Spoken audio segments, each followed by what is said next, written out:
What's up, everybody? Welcome to the Horrorheads podcast. I am Rich Mallery here with my co-host Jerry Lourenco. Hey, what's up? Not much, man. Just chilling. Just sat in traffic for almost 2 hours, but I'm ready to rock and roll and start drinking. You can follow us on Instagram at horrorheadspodcast, or you can email us your love and hate to horrorheadspodcast at gmail.com. So today we actually have a special guest. We have Jamie Grefe is back. Ooh. He is back again to talk about some really divisive Halloween movies. We're going to talk about Halloween 3, we're going to talk about Halloween 4, and we're going to talk about Halloween 5. Should be some interesting conversations, and super stoked to bring Jamie on in a minute or so. Right now, Jerry and I are just kind of like chilling for a second, just getting ready to start drinking. Yeah, man, it's gonna be pretty cool. It's great to have Jamie back. I know we said last time if people were to rewind their clocks and re-listen to the episodes, like I'm sure thousands of people are doing, we said we would never talk about these Halloween films, but here we are, and I'm gonna tell you why. It's because I accidentally watched The Accidentally. Return of Michael Myers, and I was kind of blown away by the cinematography. And I was telling Rich about it, and we're like, you know what? Maybe we need to talk about these. And then we're like, you know what's even better than talking about them? Let's talk about them with Jamie Grefe. So it's so I mean that's really why we're here. But I mean this is also a pretty exciting week. If no one heard, I mean, Rich got some awesome news the other day. He was announced as being a top 10 filmmaker to watch from horrornews.net. And I think that's really awesome, dude. And congratulations. That's amazing, man. So I'm glad you're being recognized like that out there in the industry. Yeah, thank you. I mean, it only took like, 8 films to get there, but better late than never. No, that's Some super people exciting. never. Yeah, no, very true. Look, I do think I get better with every movie, so it's exciting to start getting acknowledged now. I actually have more exciting news. I literally just finished post-production on Made Droid Origins yesterday Hell and yeah. delivered it to the distributor, so that should be out in about a month on platform. So super stoked about that. It's definitely the best thing I've ever done. And we'll be talking about that probably every week until it comes out, and maybe a week after that. But super stoked about that. And our premiere, if anyone out there is in LA, it is either going to be October 3rd or October 10th in West Hollywood. And I will probably announce that. Do we have another episode before then? I'm not sure if we'll announce it, but we'll announce it on Instagram. Right now it's October 3rd, but I may move it to October 10th just because I like that date a little better. 10/10 sounds fun. So we'll see. But anyway, that movie's coming soon and super stoked for you all to see it.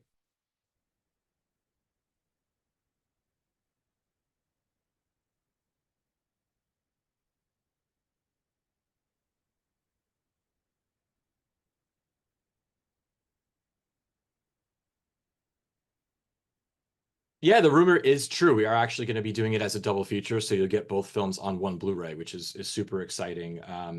Yeah, I haven't had a movie come out on Blu-ray in a long time. My first two came out on Blu-ray and then kind of came and went. What happened was my first one was released it, and then the distributor got bought out by another company and basically went out of business and gave back the film. And then the second one, I think we did like a limited pressing. But yeah, I think a lot of my movies are going to start seeing life on Blu-ray pretty soon. So I'll be talking more about that as we're coming. So yeah, it's so great to hold it in your fucking hands, because you never know when it's going to be gone on streaming. You just don't know. Yeah, man, I've really been getting into like physical media, like big time recently, trying to like, at least purchase all my favorite films and have them in my hand, put them in stack, whether I keep them, visible or in the attic. At least I know I have them. I will definitely be getting both of those made droids because I really enjoyed the first one and I'm really looking forward to the second one. I'm sure Yeah, it's gonna be a you're gonna love lot the of second fun. one. Yeah, second one's a million times better. Just that because I progress as a filmmaker. So super stoked you all to see that one. So what do you say? I'm ready to like start pouring, but we can't Oh pour until yeah. our guest gets on. So what do you say we bring in Mr. Greffy? I mean, if the world is ready, let's bring them in. Well, I'm not ready, but let's do it. Hey, Oh, What's up, what's dudes? up? guess who's Buddy, back? Loving the buddy, stash. This fucking motherfucker. back, man. I love your white background too. It feels like you're like a hostage, about to do a hostage video for ISIS or I know, right? Like somebody's something. holding a fucking gun to my head right now. The only thing holding to my head right now, gentlemen, is some Woodford Reserve. Oh, Oh shit, that Jamie looks like brought. a. Is it the camera or is it a massive bottle? This is a mass. This is a soon to be half empty bottle by the end of this. What is that, a this gallon? recording. Yeah, for those who can't see right now, if you're listening, Jamie is holding up this bottle of Woodford Reserve, which looks bigger than his entire body. So I don't know how he's gonna pour that, but like super excited to see him try. Oh, he's got the He has a giant mug. glass He has a again. mug. I have the mug, man. I won this from doing a lot of yoga classes, so I have to put it to good use because yoga and whiskey just don't mix. But Well, podcasting, and whiskey definitely mix. so actually, I like thought about Jamie, and I actually got some more Japanese whiskey that I'm going to Ooh, drink. sweet. I got something called Kisoyama, which I've never had Ooh. before, and yeah, so I'm gonna drink this tonight. Jerry, like, I mean, we're getting right into it, man. We were I gonna mean, we'll take get. a minute. Let's get right I mean, into it's episode 17. I'm still not. I'm like unprepared. I feel like the kid that like comes to school all the time without my homework. Give me a second. Okay. All right, so while Jerry's getting his bourbon, oh, he's got something. What is it? Jefferson's. Jefferson bourbon right there. So it's something I never really had before, and I'm excited to give this one a go.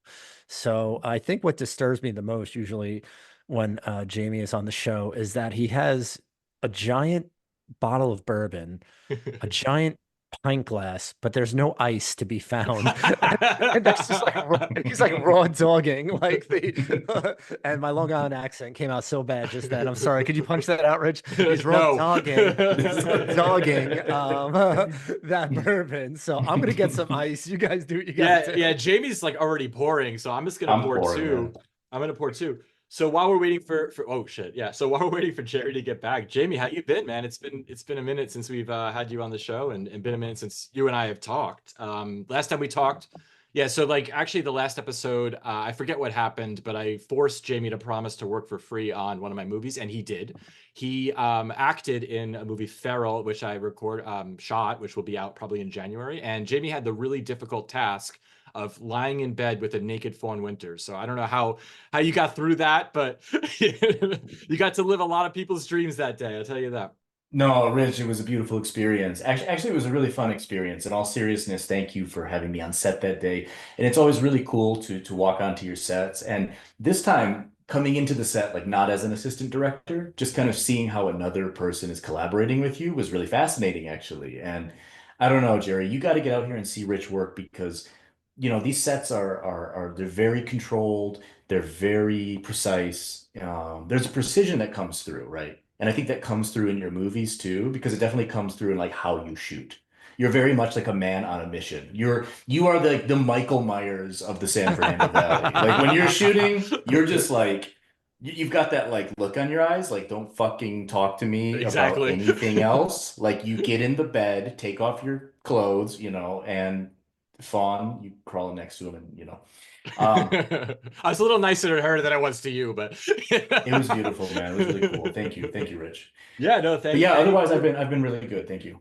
Okay, so we'll get to Jamie in a second, but right now I do want to talk about the bourbon because that is why we are here. Well, other than talk horror Yeah, movies. for the most part. Yeah. I do want to say something though. So Jamie, I will make a deal with both of you right now. Oh, The next time Rich shoots a horror film, I will be out there.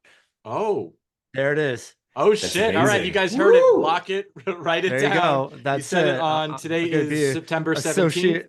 associate producer credit, and I'll be out there. That's All it. I'm right, going. we will hold you to that, America. No, I will be there, and I'll be the Amazing. guy that like moves props, and I'll sweep up. I'll earn my keep definitely. But you shoot a horror film, I'm gonna be out there. I promise you that, and especially if it's gonna be an Amityville film. But we'll see. I don't know about that, but there will be yeah, I am actually planning to do a horror movie in the near future, probably beginning of the year. So we will talk more. But Well, I heard California has too much bourbon, so I got to go over there and kind of help them with their ratios. So, all right, so all right, let's do drink. this. Let's cheers. Jamie's already halfway done with his bottle, but All right. cheers. All right. Cheers, gentlemen. Ooh, this is interesting. Oh boy. Yeah, I don't can't get know. over how like Japanese whiskey, at least the three that I've tried, really tastes like scotch to me. Like, which is not a bad thing. It's a good thing, but I gotta like do research on like Jamie, what do they make like their whiskey out of? Do you even know? Is it like peat or Oh, I don't know, Rich. I don't know. I just drink it. I mean, when I was in Japan, I really just drank the Yamazaki, which was fantastic. And it was like the only whiskey that I'd ever really tasted before that tasted so different at that time. And it just kind of transformed my whole palate. And again, I didn't know how to communicate that whiskey. I Yeah. think now if I took a drink of it, I could communicate kind of like some taste palette. Like even this is kind of hitting me in a different way now. And that just speaks to kind of like the horror, educational nature of your show. You're teaching people about bourbons as well. Yeah, we are here to educate. So what do you think of the Woodford? Do you enjoy it? Woodford, the Woodford Reserve Double Oaked is my favorite bourbon of It's all time. top bourbon. But that is good too. So you're feeling it? I'm feeling kind of some smoky cherries, a little Mm. orange, a little vanilla. There's something kind of coming through that's really taking me back to like my childhood tonight in Michigan on like a dark kind of fall night.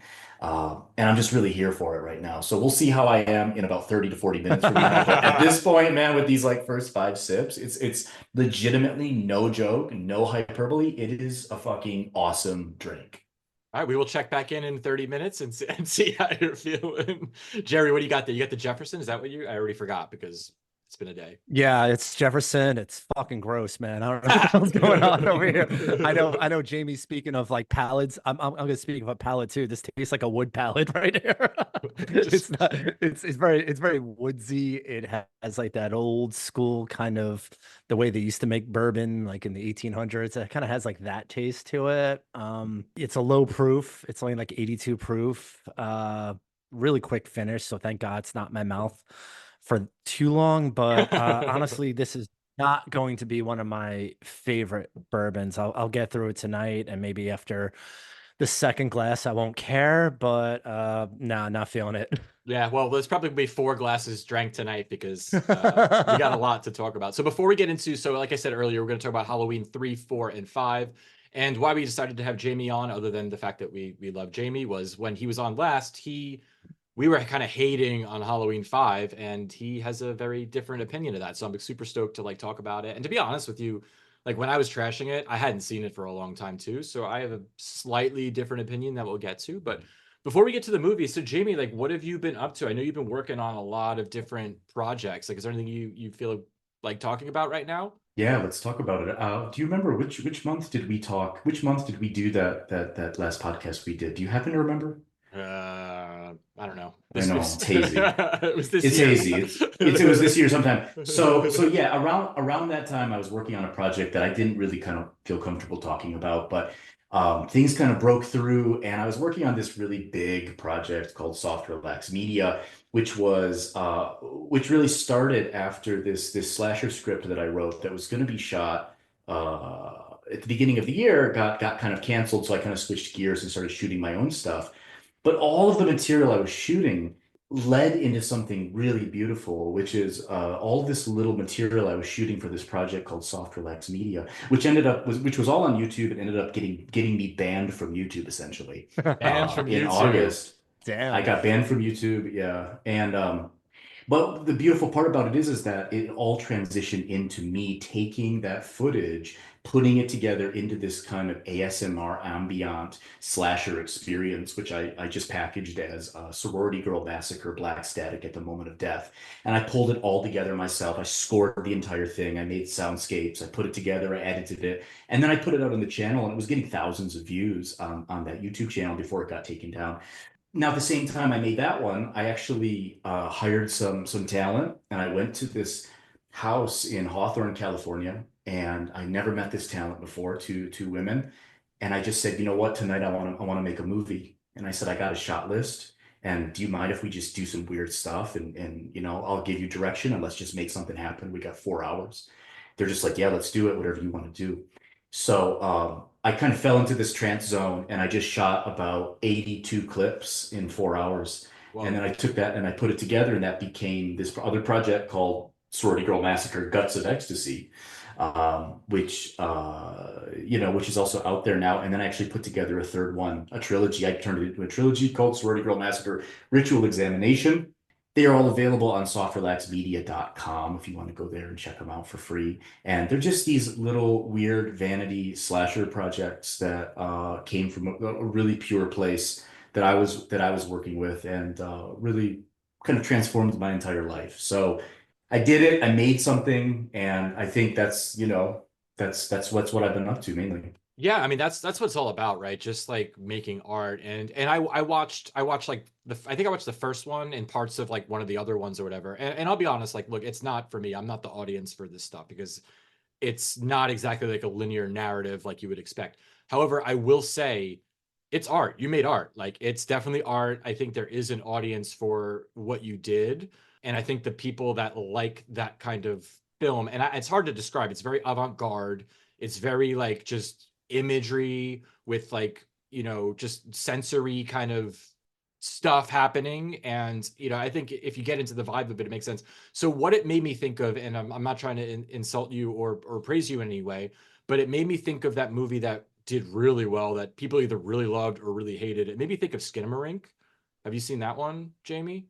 No, I haven't. I thought you were gonna say Sledgehammer. You know what?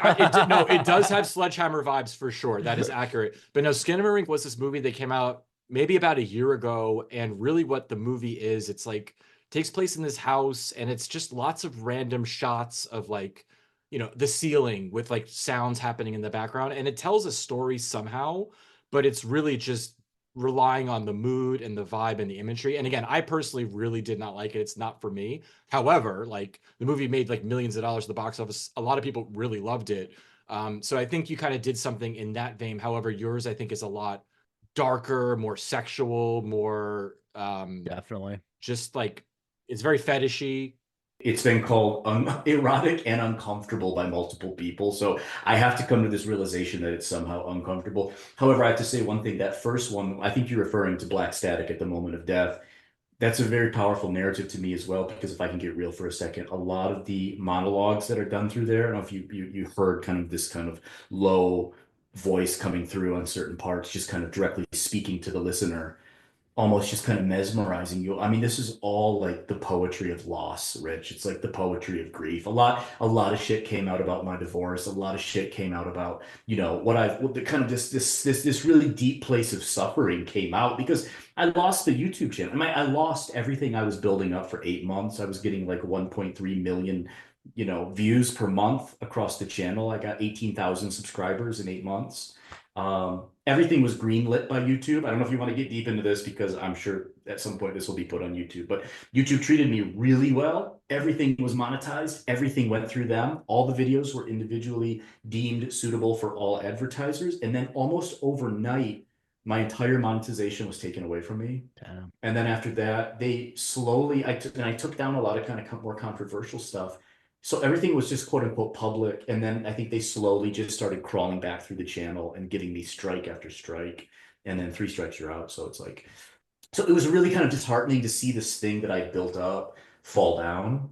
But I think it's also in those, if I can get real for a second here as well, it's in those moments in life where things fall apart, where we really feel kind of this new self is able to emerge. And so actually, thanks to the disintegration of that channel, I mean, I think I was really able to step in and be like, well, now I know what I really love. I know how to do it, and I'm gonna do it. I don't give a fuck. Like I'll make it work somehow. I'll I mean, just you do got it. that freedom back, dude. Yeah, I respect that. And we will say right now, we love YouTube and think everything, they do is right. So they probably, had their reasons for throwing you off. No, but like, kidding. Yeah. But like, good for you to like actually take it to the next level, make something else. Again, like I said, there's definitely, I'm sure there's an audience for that kind of, for what you're doing. You're definitely making art. I cannot take that away from you. It is uncomfortable. It's erotic. It's powerful. Again, it's non-linear, at least to me. Um, yeah, but no, good for you, man. I'm proud of you. I'm proud of you for doing it. And so Thank you. where do they find it again? You said Well, softrelaxingmedia.com. so you can go to softrelaxmedia.com. I'm also linking, this is going to sound so like this is going to bury me, but I did upload the videos to rumble.com, which apparently is a very politically charged site on the right. So I don't care what your political leanings are, that platform was there. And I put it on that platform and I'm hosting it through that platform. But you can go to rumble.com/softrelaxmedia, or you can just go to softrelaxmedia.com and you can see these. Now, a little teaser here. There might be a remix project in the works involving some of these movies by a certain director. So there might already be something kind of flowing out from these projects that I feel is very fascinating. But stay tuned for that. All right, we'll have to have you on again to talk about that. So Thank you. anyway, so congrats to Jamie. I'm glad again, glad you're Hell making yeah. art. You're always doing something, man. You're always like creating something, and even when you're at your lowest, you still go, and that's why one of the reasons why I respect you. So anyway, enough about praising Jamie because I see he's smiling too much, and I want to take that smile off his face. So let's start talking about Halloween movies. So we're going to start with Halloween 3, and we're going to go in order of the ones we're talking about tonight. And I will admit, I had not seen Halloween 3 until probably a year ago. And I always resisted watching it because all I heard about was how much it sucked and how like it needed to have Michael Myers and blah, blah, blah. And a lot of people really hate this movie. But I was like, I forget why. I think I don't know if I was watching it, Jerry, for your challenge that we're going to talk about probably next week. But either way, I just said, I'm just going to watch this movie finally after all of these years. And I tell you what, I really liked it. Like it's different. It's fucking bizarre. It Hell like yeah. it's its own thing. And I think if it was called anything but Halloween 3, it probably would have done a lot better. Are you smoking a joint? No, I'm trying to clear. I'm clearing the Trying to energy. clear the Clearing the energy. And you Jamie can't. is lighting something. It looks like a joint, but I guess it's sage or something. I'm gonna It's pretend it's Palo. sage. It's Palo Santo. Okay, Yeah. but I don't know what that is, but that's cool. But Jamie's cleared the air. But no, We're going I to actually, hell anyway. yeah. So we're gonna get into it, but I think like Halloween 3, it's a weird, fucking bizarre cult movie. I'll just give the plot really quick. There's this doctor, Daniel Chalice. He's working at a hospital one night, and a patient comes in and is just seems to die under mysterious circumstances. It might be a murder, it might not be. His daughter, the guy who was killed's daughter, shows up, and her and Daniel go on a quest to figure out what happened. And they end up in this bizarre Irish town where they are creating Halloween masks, which look, we're gonna give the twist. If you haven't seen Halloween by now, like it's not gonna take anything away if you know the twist. But basically, these Halloween masks are designed to kill children once they are activated, and that's kind of the plot of the movie. It's basically them. It's basically Daniel and Ellie, which is the daughter, just trying to figure out what the hell's going on, which you do find out. And one thing before we kind of get into the movie, I'm going to start us off with a quick drinking game. Whoa. So in the movie, if anyone's seen the movie, and if you haven't, you should watch it, I think. They play this silver shamrock jingle, which is advertising the mask company. And it's one of those things that gets in your head and doesn't stay out of it. And they play it a lot in the movie. So we're going to do an over-under really quick. And if you get it right, I will drink, and we'll do each one of you. If you get it right, I will drink. And if you get it wrong, you will drink. So I'm going to say over under the number of times they played the silver shamrock jingle in the movie. I'm going to say 15. Was it over or under 15 times? Who's going first? Fuck it, I don't care. Jerry, you go first. Under. Jamie? Yeah, honestly, I was going to say under 15 times. Damn, it was 14 times, so I will drink twice. Yes. Oh my God, maybe Jamie's my good luck. Yes. I only want Yes. a drinking game. Yeah, they play that Yes. fucking jingle 14 times according to IMDb. Wow. So That's 14 beautiful. days to Halloween. there you go. Yeah, we might get in trouble for singing the jingle, but I don't know if we have clearance for that. But yeah, so anyway, so I just said like, and again, not like I love this movie. I really enjoyed it, and I think I really enjoyed it especially because I didn't think I was gonna like it, but I rewatched it and I liked it again on the rewatch. So just some background before we kind of get into your thoughts. So when John Carpenter made the original Halloween, for those of you who don't know, he really planned on just having one movie of Michael Myers, and that was it. And he was going to make kind of like an anthology, and each segment was going to be different. Halloween 1 was so popular, they said you could make it, but you got to bring Michael Myers back. So he brought Michael Myers back, and then for Halloween 2, ended the movie so it seemed like basically he was dead to kind of kill off the character, and then said, cool, now I'm going to do Halloween 3, the movie I wanted to do. And apparently it completely bombed because everybody wanted Michael Myers. And basically John Carpenter said, that's it, I'm done, not making any more. And years later, other people picked up the rights and decided to reboot the franchise with Michael Myers again in Halloween 4. So that's kind of what happened there. So, and I can almost imagine if you saw Halloween 1, you saw Halloween 2, now you go to the theater to see Halloween 3, maybe you don't know anything about it, and you're just waiting. You're like, where the fuck is Michael? Where's Michael gonna come in? Like, I wonder, like, at what point you realize like this isn't happening. I think I know the point. There's a point actually where they're in a bar and they show like Halloween like on the TV, like it's like a movie within a movie, and I think then you're probably like, okay, I get it. But yeah, it had to be a bizarre experience for people seeing it for the first time in 1982. I mean, I definitely agree. It was probably just like shocking to people, especially like in the early 80s. They're not used to like, things happening like that. I think if this movie was released today, this would go over very, very well. People would actually be excited about it that they changed direction and went, completely someplace else with the storyline.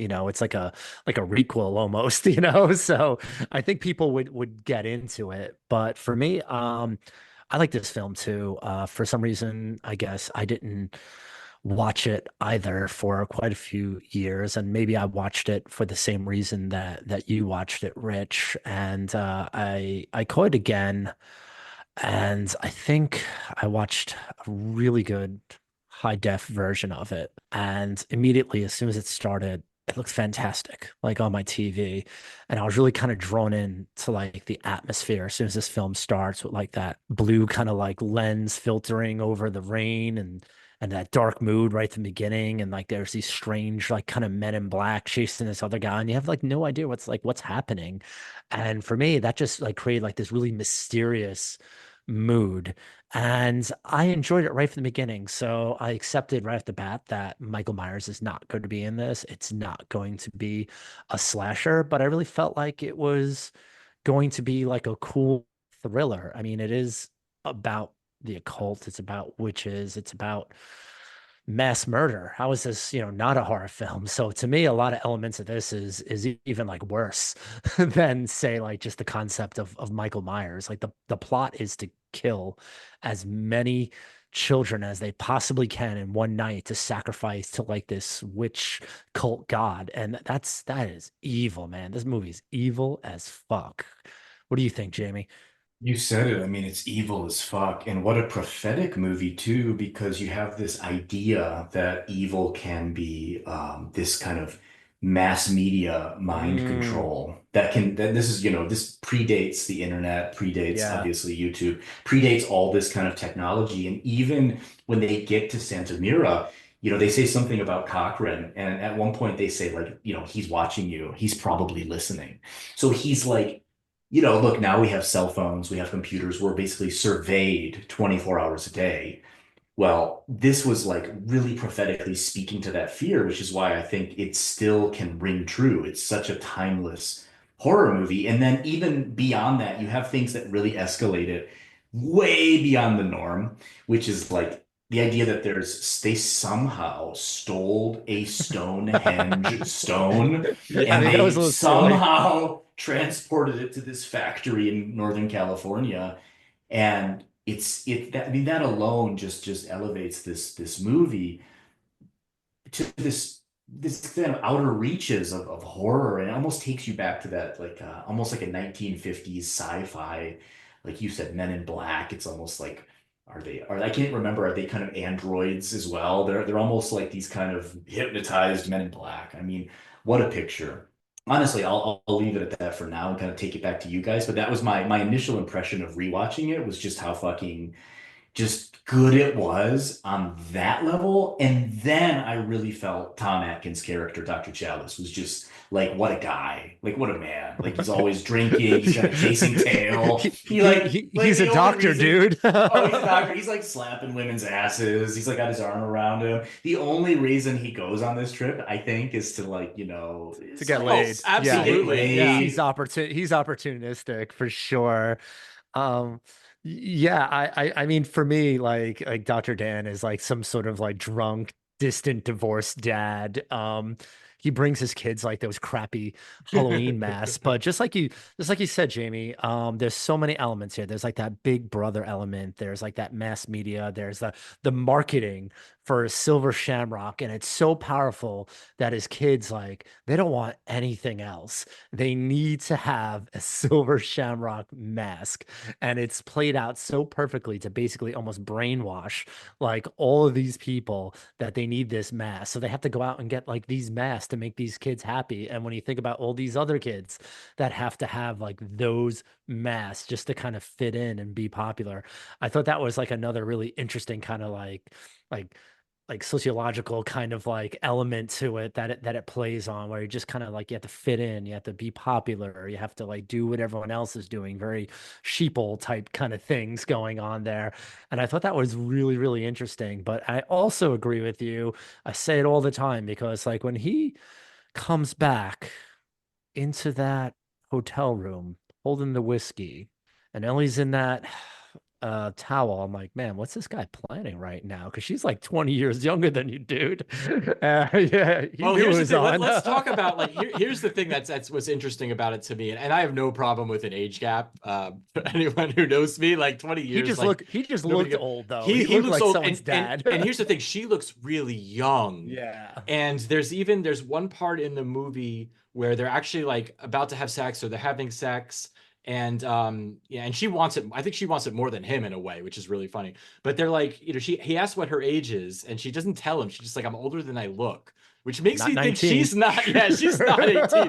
She might be underage actually. Which again, we're laughing about it, but Damn. look, this is an 80s movie, right? It's like you could get away with shit like that. And I think he's like the typical 1980s, like that macho, but like kind of not like a hot guy, just like this guy, like you said, he just drinks beer and slaps women in the ass. Like he's like the typical like person you could not be today, basically. Like His shirt's like unbuttoned while he's like helping out yeah. patients in the hospital. He's half in the bag while he's like in the hospital working. I mean, this guy is absolutely reckless. But he's a great character though. I Oh yeah, mean, he's a great you character. know, What's really cool too is that they kind of use his addiction against him at the end because right about 72 minutes into this 90-minute movie, he's trying to call his ex-wife and warn her about, don't let them you have to get rid of the mask, he says. You have to yeah. get rid of the mask. And the whole movie, he's been kind of like dodging her, like, hey, I got to take this trip. I can't be with them on Saturday night. I'm not going to be around. He gets them the wrong mask. The kids love him, but he's such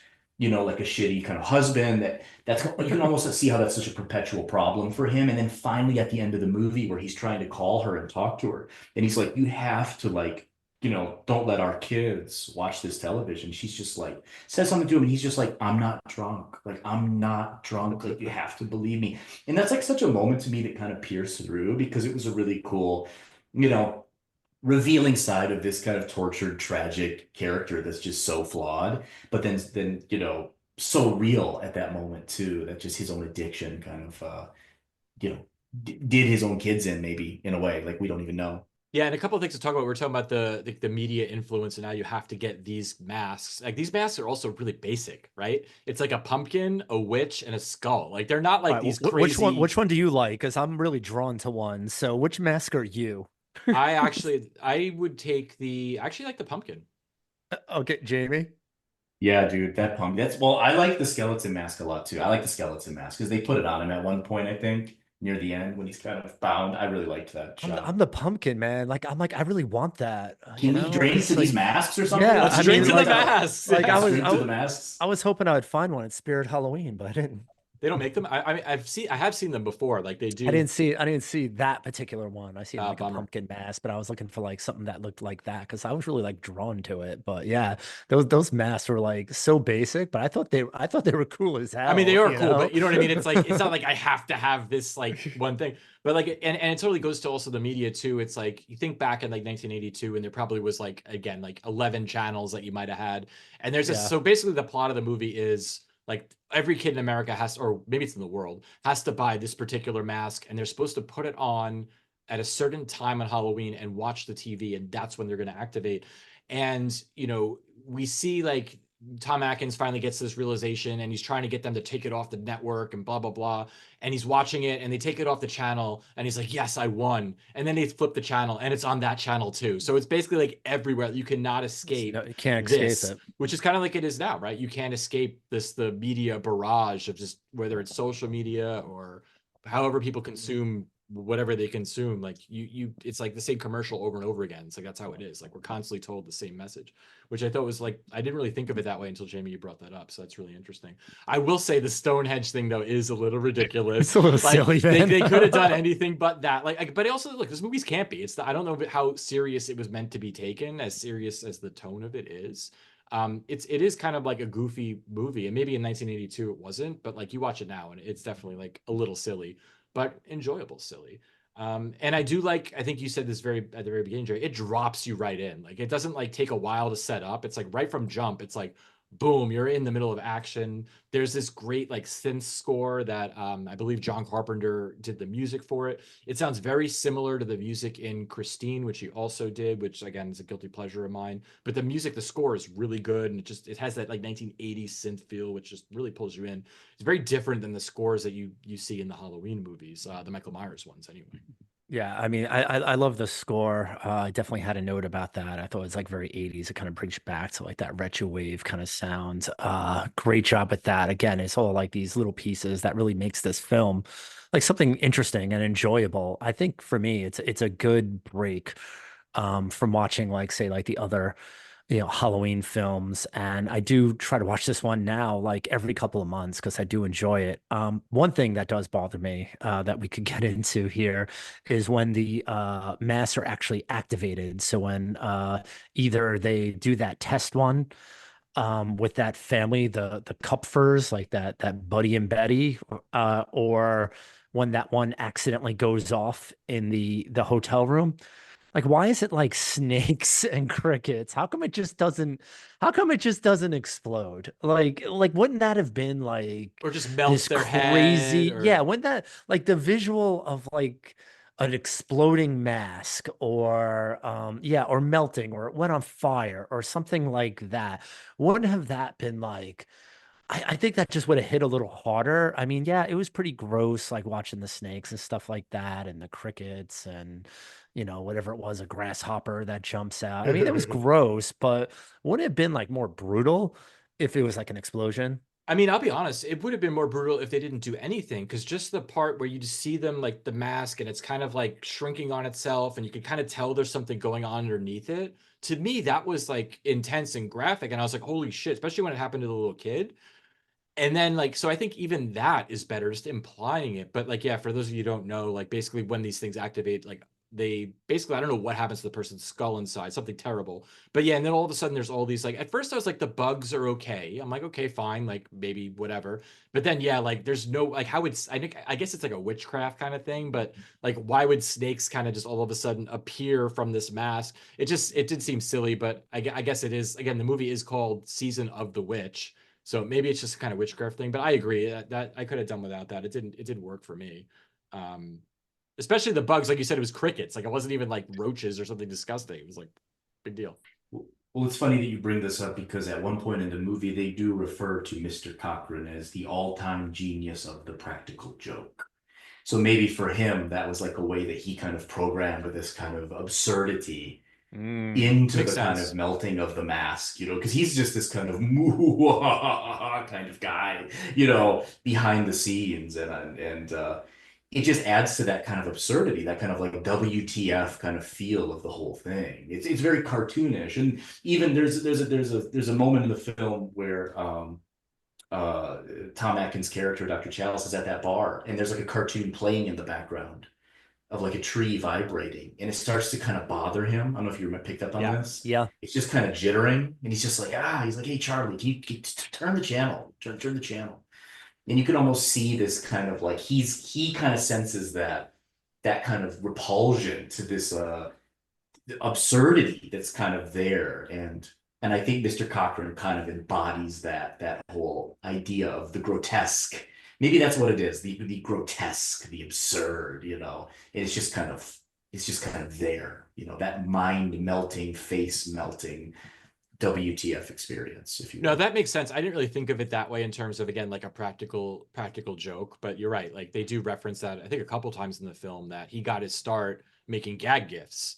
And that would be a gag gift, right? Where it's like, oh my God, all of a sudden there's like a bug or a snake. So that makes sense to me. I didn't really think of it that way, but yeah, good point, Jamie.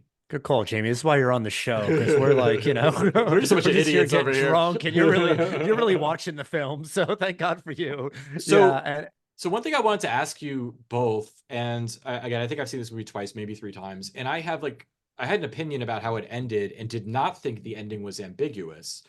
But apparently in looking at the internet, it is ambiguous. So I always just assumed at the end that all the children in the world die because he didn't save the day.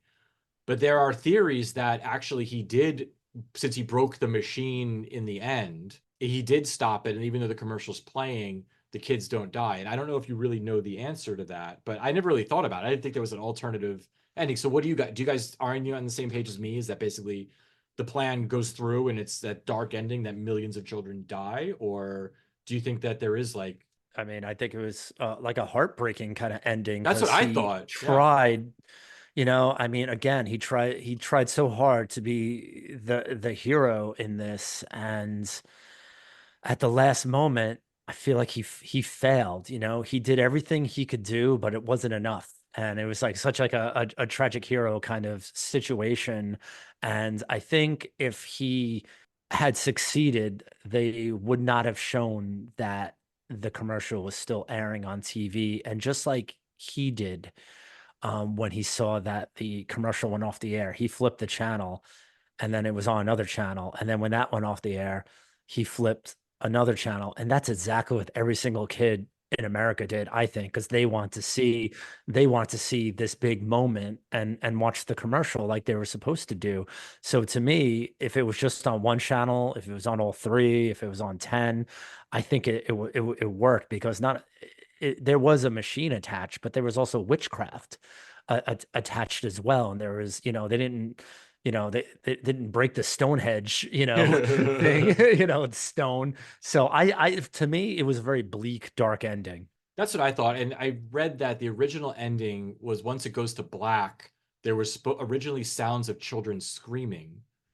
And they took that out so it would be more ambiguous. And again, maybe that was again just because they're like, oh wow, this is actually is a little too dark. And they're just like, that's taking it one step further. But yeah, I never even imagined that there was an alternate ending. I'm like, everybody's dead. Like, but I'm just curious. Yeah, I just didn't really even think of that. I mean, Jamie probably has the real answer, so let's Oh yeah, ask yeah. him. I mean, he knows more than both of us. No, I really felt that bleakness come through too. But I just kind of read it more. I was more paying attention to the narrative circle of it, like the idea that he wanders back into the exact same uh was it a gas station or like a garage? It's like a garage. That I was more drawn to that for some reason because I really paid attention to those kind of bleak sets that were used, like the empty hospital, the garage that's kind of empty in this old industrial machinery, this old broken down town. So by the end, having come back to that same spot, and he kind of finds himself as the man who, even though he wasn't technically being chased, he kind of came out of that nightmare, and just only to realize that the nightmare is not over and that his kids might be affected by this. He lost Ellie. She's dead, right? She was possessed. Like everything about that situation for him, seemingly at the end, just didn't work in a way. Like, and there's something about that that just speaks to his character as this like divorced alcoholic womanizer that's just so beautiful because we still like him. Like we still Oh yeah, feel he's like not, even though he's dislikable, he's not like, he's likable. Yeah. he's so singular. He's such a singular force, like such a singular energy that I couldn't help but just be like, yeah, man, I feel you. I just let it be like that. I was just like, I get it. Like sometimes there's no hope, and that's the end of the movie. Like, so I like the ambiguity. I actually didn't think about that. I really thought like I like the idea that because he broke the spell, so to speak, maybe it didn't work. But yeah, that's such a beautiful thing that's like the hallmark of a really cool movie, like when that works and that like 20 years later, 30 years later, we can still talk about that ending is like beautiful, elevates it. Yeah, it reminds me a lot of The Thing where like I thought the ending was very clear. And then after reading and hearing other people, I'm like, oh, there actually is an alternative. And it's the same thing here. Like I actually now like I read that after I rewatched this, and I'm gonna watch it again and just be like, what do I think? But I like the fact that it has that, I like the bleak ending. I think that's like because it's fucked up. It's something you haven't seen before. And I It like just the feels fact that good. It again feels he's more kind of authentic. yeah, and also that you take his character, like you said, it's like he's kind of ignoring his kids and blah blah blah, and it's like, oh yeah, now they're dead. Maybe you should have stayed home and not gone to go fuck this young girl on this weird kind of journey Nah, I quest would have thing. went. Yeah, me too. So okay, so before we kind of get onto the Michael Myers films, scale of 0 to 5 bloody knives, Jamie, I'm gonna let you go first, and I will say so. I know this is episode 17, but we always get new listeners coming in. So we do a drinking game every time we rate a film that we dissect, and we give it a rating 0 to 5 bloody knives. And what happens is whatever rating someone gives is the number of seconds somebody else needs to drink. So since we have a guest on, we do this a little different. And the guest needs to choose either Jerry or myself to partner with. And what that means is if Jamie picks me, for example, when Jerry gives his rating, I need to drink and Jamie needs to drink. And then when Jamie gives his rating, Jerry and I need to drink, and et cetera, et cetera. Basically, long story short, if you're at home, just drink. That's all I'm going to say. So, Jamie, before we kind of get into it, who do you pick? And you have to stick with this person for the rest of the evening. You want to drink with me? You want to drink with Jerry? What do you think? Oh man, well, Rich, as a thank you to you for allowing me to play the titular role of John in Feral, I think I will partner up with you tonight. All right, it's a good choice. It's going to be Jamie and myself against the world. We're going to toss a few back, man. It's a good choice, and I just want you guys to know this. Like in my head, no matter where anyone is listening to this podcast, they're choosing me to drink with, and if they're at work, they're sitting there and they got like maybe like a little flask, or they go out to their car and they're drinking with me. I just want you all to know that. I think that is really what's happening. I mean, that's the messages we get. I mean, yeah. I mean, I'm cool with this. You don't have to drink with me, Jamie, but I know they are. Yeah, the world is drinking with Jerry, so that's fair. So anyway, okay, so getting back to now the world. Wait, right now, Jamie and I are going to drink, and then the world will drink with Jerry. So yes, Jerry, what do you give this one, 0 to 5? This film is dark. It's fucking dumb. It's goofy. It's weird. It's a cult classic, and I wish I wasn't dumb and goofy and gave it a chance much sooner in life. I really like this film. This is up there with some of the top Halloween films. 4.5. Whoa! Holy shit! Damn! Hell All right, yeah! Jamie's gonna finish that cup. I love this film. 4.5. I really All right, do. cheers. Cheers to 4.5. Cheers, Rich. Cheers, Jerry. Cheers. Hope you guys don't like it as much. I didn't expect that. I definitely didn't like it as much as that. So I'm going to give my rating, and then Jerry and the world are going to drink, and then Jamie's going to give his, and Jerry and I are going to drink. So I'm not going to give it a 4.5. I do really like this movie a lot. It is flawed, though. It's not like, there's a lot of things about it that like I would have enjoyed more. I'm going to give it a 3.5 though, because I do really like it, and for me that's a pretty good score. So Jerry, please pick up your cup. The rest of the world that's listening, pick up your cups as well. Yes, that's it. We're all drinking, and Jamie, we like messing around with a little ASMR on this show as well. We like a little drinking ASMR. So I'm gonna get right into this microphone and do my, what is it? 3.5? What'd you give it? 3.5. 3.5. 3.5. Here we go. Ooh, I heard that gulp. Man, this is not getting better. So for those of you who listened to Jamie's episode when he was on last, we rated 3 movies, and he gave each one of them 5 bloody knives, and it was a really bad night for Jerry and myself. I am hoping Jamie does not feel as strongly about these, as these aren't movies that he picked. So Jamie, 0 to 5, and you could do halves. What are you giving this one? If you say 5, I'm gonna cry. So to the world, this movie is known as Halloween Season of the Witch, or Halloween 3 Season of the Witch. But to me, it's Halloween 3 Season of the Rich, which means I would like to give this 5 silver shamrocks. Why do we have him on again? Silver shamrocks. Oh my God! Wait, hold on a second. I gotta pour more. Hold on. Mr. Cochran's Factory in Santa Mira. I'm ready. Cheers. I love this movie. I love this movie. I love the soundtrack. When I was writing more screenplays, which I don't write so many screenplays these days, but when I did, I mean, this soundtrack, this score, if you just put it on and you get into any kind of writing or creative zone, maybe you're at work, at the office, put on this soundtrack. It is so mesmerizing. It's beautiful. It's such a fucking awesome piece of music. So yeah. Hell yeah. 5. Great. There's got to be long 5s too for Halloween 5. So get ready for that. So let's get into Halloween 4, which is the return of Michael Myers. This came out in 1988. And I have a very specific memory for Halloween 4, and it's a movie that is a little traumatic for me, and I'll tell you why. For super fans of the show are going to know the person that I'm referencing now, but I saw Halloween 4 when it was in theaters, and I was still a young lad. And I watched it, and I remember I went to school the next day and was telling everybody about how much I loved it. And I remember there was a kid named Michael McGarvey, God damn it. and and this kid was one who just liked to make everybody feel like shit. And he would always like ask you these obscure questions about horror movies, and if you didn't know it, he would just act like you never saw the movie, and he'd call you out and say you're a poser, blah blah blah. So I came in talking all excited about Halloween 4, and then he asked me these questions about Halloween the original, which I had seen. However, I had only seen it on non-cable television, so they cut out certain things. And he asked me questions about those that I didn't know, and then basically made fun of me for the next year and said I was a poser because I didn't know these facts. So this movie like stuck with me because Michael McGarvey ruined it for me. So This guy needs to be stopped. Let me tell you something.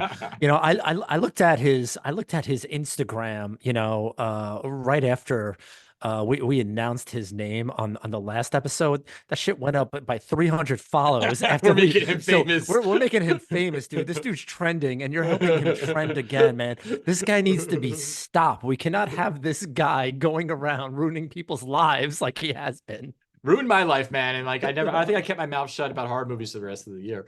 So, Rich, what year was this film? This was 1988.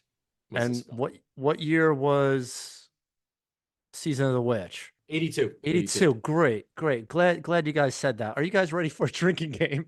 Let me see, Jamie. Let me look at your glass. Yeah, Jamie's ready. All right, let's do it. What's the game? This is an easy game, and we're gonna play it here. Jamie's gonna answer some questions, and if he gets it right, me and Rich are gonna drink. If he gets it wrong, you're gonna drink. And it's a very simple game, Jamie. It's called 1982 or 1988. Okay. Let's do it. Let's do it. So I mean, it's a little gap. So I mean, if you know, you know. So you know, it's not that big of a. It's not a decade, but I think, you know, if you're really familiar with the films, this could be easier than I think, and me and Rich end up drinking a lot, or it could be a little difficult. So we're gonna see. So are you ready to play 1982 or 1988? And that's all you have to answer. I'm ready. Okay, here we go. Rich, do you have a drink? I do. You do. Okay. All right. That looks good. I'm filled up to the top here. Looks like Jamie's ready to go. Okay, you ready? First film, The Entity. 1982. Fuck you. Right. It's 88? Oh, he's right. Oh shit. I am right. The He's Entity. right.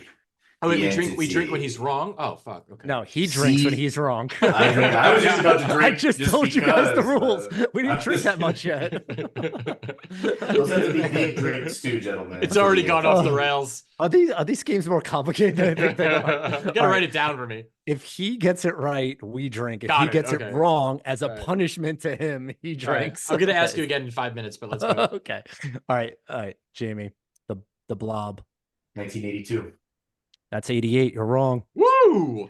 Drink. Hold on, I got Mike McGarvey on the phone. You son of a bitch! You son of a bitch! I fucking hate you, McGarvey. Fuck that guy. Piece of shit. I Fuck guarantee he gets it right. Yeah, well, you led me wrong, McGarvey, for the last fucking time. Okay. Next one. Sanabre. I'm gonna say 82 for that one. He's correct. 82. We drink. Drink up, boys. That is a bizarre movie. Like I've seen Yeah. it dozens of times. McGarvey. Thank you, McGarvey. I love you. He's trending on X right now, guys. Come on, stop it. I just checked. All right. So Jamie, we know you listen to every single episode of the Horror Heads, and after you listen to it, you rewind it back and you listen to it again. So you should easily get this one. Slumber Party Massacre. It's 88. That's 82. Didn't we talk What? about this on the last one? Fucking McGarvey, I fucking hate you. We're done. Didn't we talk about this? Wait, didn't you just make a movie called Slumber Party Massacre and the static No. clinging to death? No, his is sorority girl. Sledgehammer too. Sledgehammer. Oh. All right. Drink again. All right. You mind so- manipulators. You're silver shamrocking me All right. into the night. So this one I think would confuse me coming up because like I was young and it's very confusing when it came out. So Creep Show. 88. 82. Oh, fuck. Yeah. I mean, I remember Drink that too. again. That Yeah, I was know. what a It feels movie. like you were a Oh certain age God, when it it came feels out, like but yesterday. yeah, Yeah. but Oh, we were all a little younger when it came out. All right, we're almost done here. But I got some good ones coming up here. All right, this might be a tough one. The Unholy. 88. Correct. Drink Rich. 88. Scott, I knew that one. All right, then you should know this one. Ready? Killer That's Clowns from Outer Space. 88. Damn it. Got it right. That's right. All right, you're on a roll. Let's say you do it this one. If you were watching Up All Night on USA with me, then you should Mm-hmm. definitely know this one. Mm-hmm. Sorority Babes at the Slime Ball Bolorama. 88. 88. Good job. David Dakota, bitch. Mhm. Drink that fucking wood All whiskey. right. It's gross. It's not getting any better. All right, ready? Madman. 82. That's correct. All right. Madman's great. How dare you? All right, so you really pulled it together at the end, and that's all I have for you. And I see Rich was sitting back there being real judgmental. He's So here what to I'm gonna judge. do, so what I'm gonna do is I got a few for him, and if he Ugh. gets more than half wrong, we're gonna send Mike McGarvey a DM and let him know that Rich is a poser. So just I am. that's the plan. So we got a couple here, Rich. Not too bad. So Jamie, just so you know, since Yeah. you were on the opposite side of it, Oh, if shit. Rich gets it right, we drink. If he gets it wrong, he drinks. All So right. as a punishment to him getting it wrong, he drinks. You got Basically, that? you're going to be So drinking the whole time because I'm going to get them all yes. right. But like, I'm so putting the McGarvey curse on so you so right so now. so if he gets it right, we're drinking. Rich, are you ready for a few? I got a couple for you. let's do it. All right. Now you're pretty good at years. That's how you tote yourself as being some sort of horror movie year expert. So we're about to find out. All right, let's All do right. it. Waxwork. 88. He's right. Shit. Just keep the glass high because it's just Mm. going to keep going to the mouth. All right, man. We just watched these. So Oh. like last week, Friday 13th, part 2. 82. He's right again. Shit. Might have to send a different message to McGarvey. Okay. All right. But I feel like it might get a little tougher now. Pumpkinhead. 88.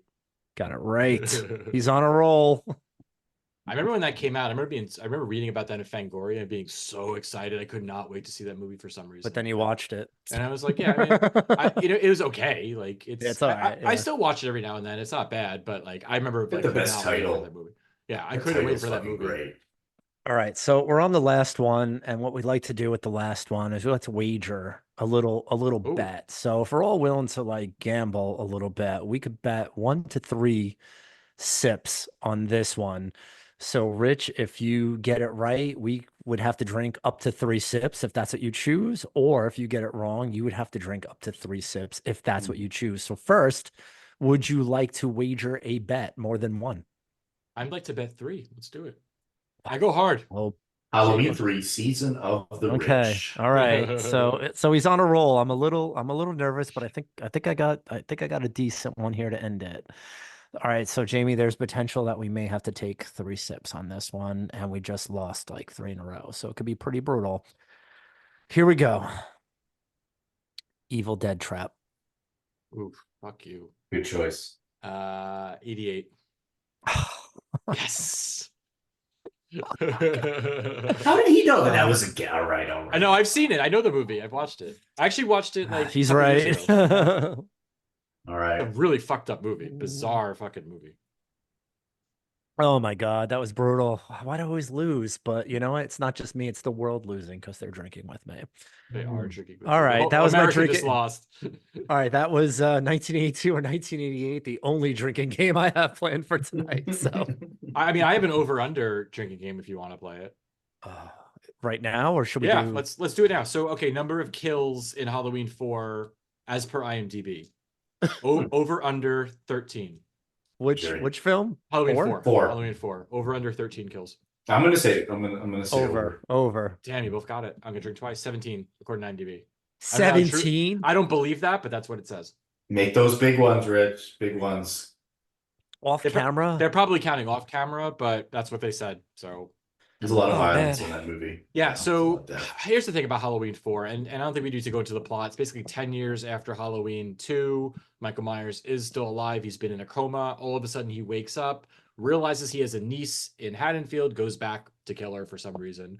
And that's basically the movie. It's, look, it's a slasher movie. It's, they bring back Dr. Loomis, who I will say, I have an interesting fact on that. So his makeup, so he has burn makeup because he got burned in the second movie. At parts of the movie, it looks so awful. Like it almost looks like there's like something stuck to his face. It looks so terrible. And I remember I was watching it, I'm like, wow, his makeup looks inconsistent because sometimes it looks terrible, sometimes it looks whatever. And what I read was that his doctor, whoever played Dr. Lewis, Donald Pleasance, his girlfriend and him were watching dailies, and she commented about how ugly the makeup looked.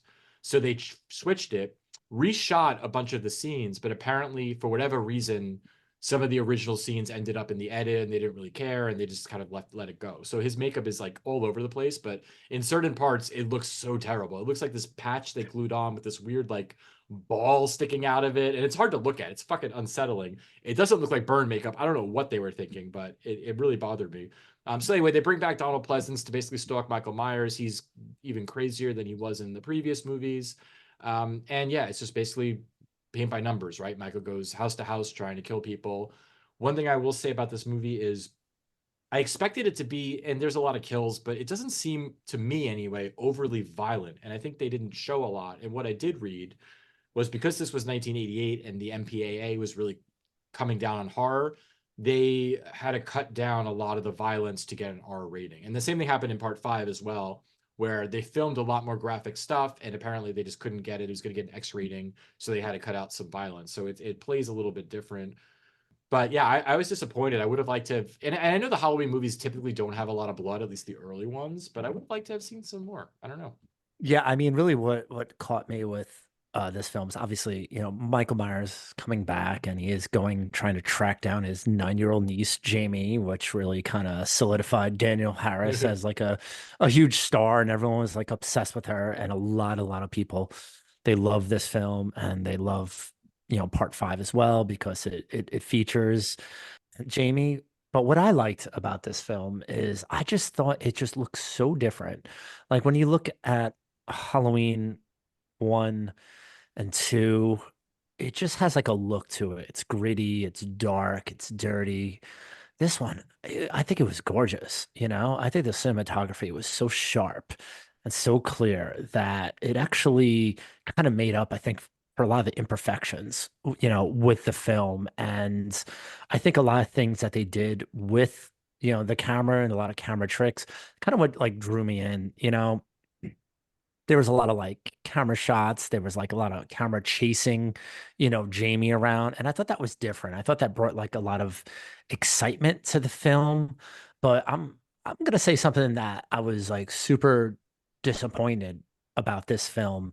So Michael Myers this is the return of Michael Myers. Like everyone was pissed off at part 3, not us, especially not Jamie because he gave it a 5, but everyone else was pissed off about this film. I thought the mask in this one for Michael Myers, I thought it was a little boring. I thought it was kind of weak and it wasn't as, I don't know, as like, I don't know if it's like scary, but it just gives you like like a feeling when you see the guy in the mask. It's like this dread, I guess. And this one was just so blank looking that I don't know if I caught like the same dread from it. So I was a little disappointed in the mask.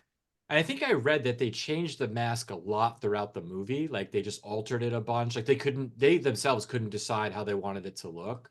And you have to look closer, I guess, but they kept manipulating the mask or trying to do something different with it just because again, they just realized, oh, that doesn't look good. Oh, we should do this. I'll make the eyes bigger.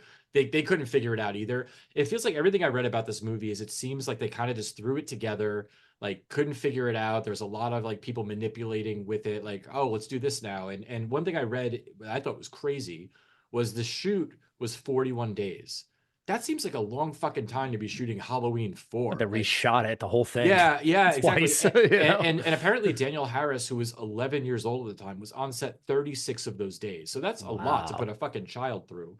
But yeah, apparently they just kept like they couldn't figure shit out, and like and maybe some of the shots look really good because they probably took way too long to do a lot of it. But 41 days for like not a great horror movie. Like, just seems like aggressive. Like, but yeah, I just think there was a lot of things like just inconsistencies throughout the movie in general. So I also kind of want to speak like to the core of like this film.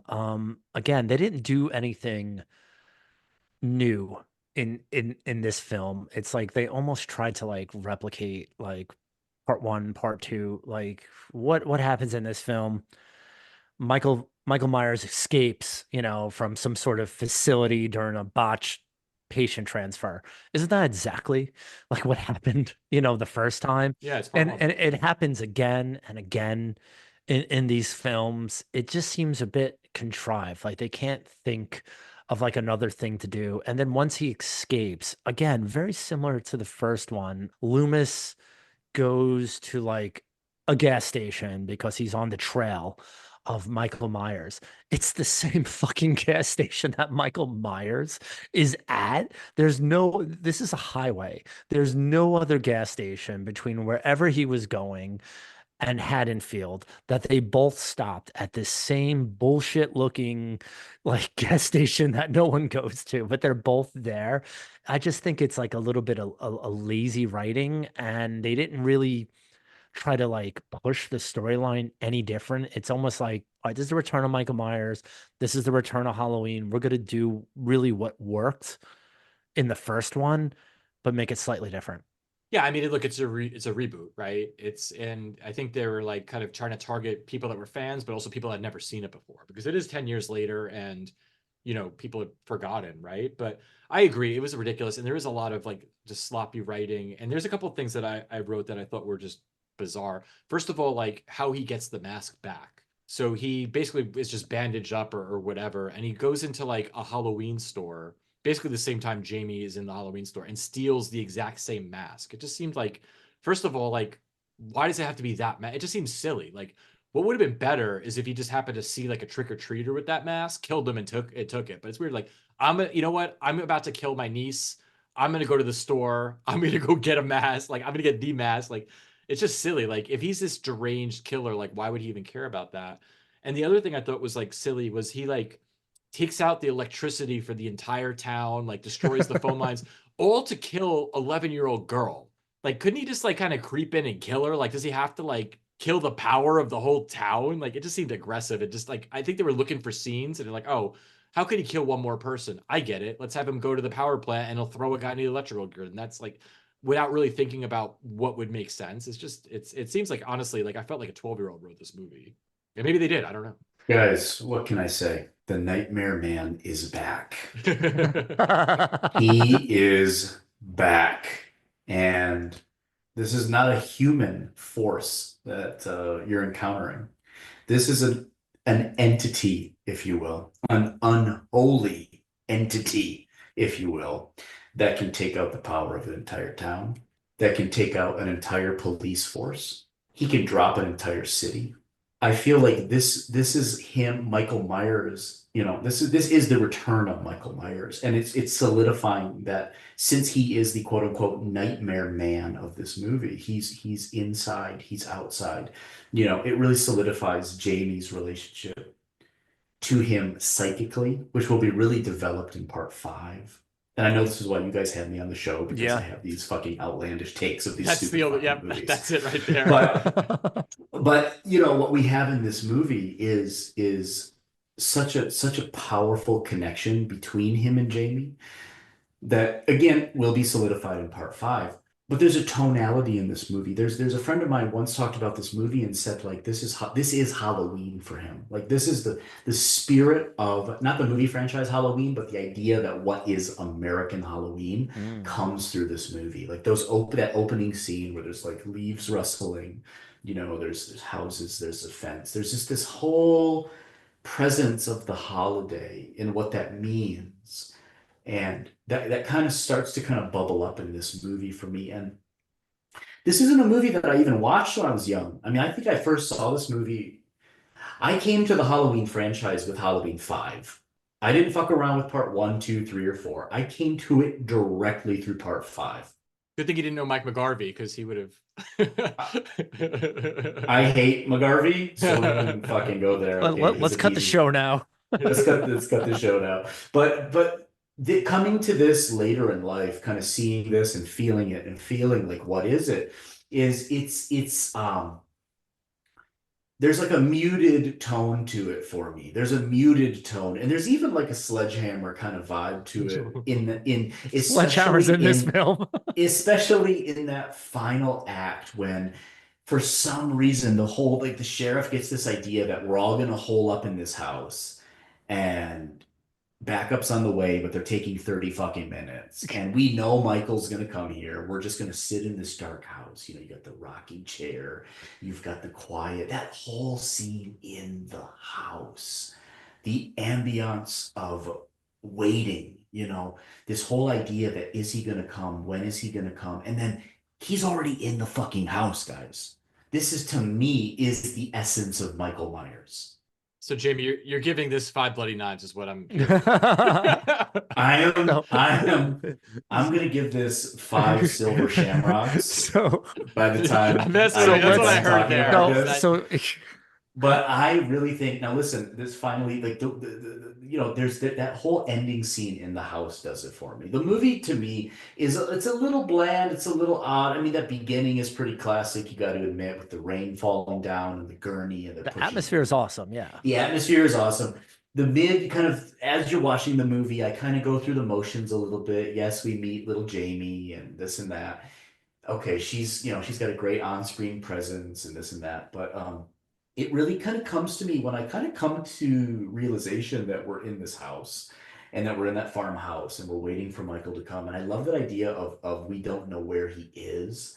To me, that's Michael Myers. Like Michael Myers is like we don't know where he is. Where the fuck is Michael Myers? You know, and I even kind of like mirror that in Sorority Girl Massacre, which is this idea of the slasher as a liminal force, where the slasher doesn't have to. It's like the body of the slasher isn't a physical body. It's like it's a physical body and it's a quote unquote liminal body. I mean, he can walk through fucking walls, let's be honest. Like he can just appear wherever he wants to appear.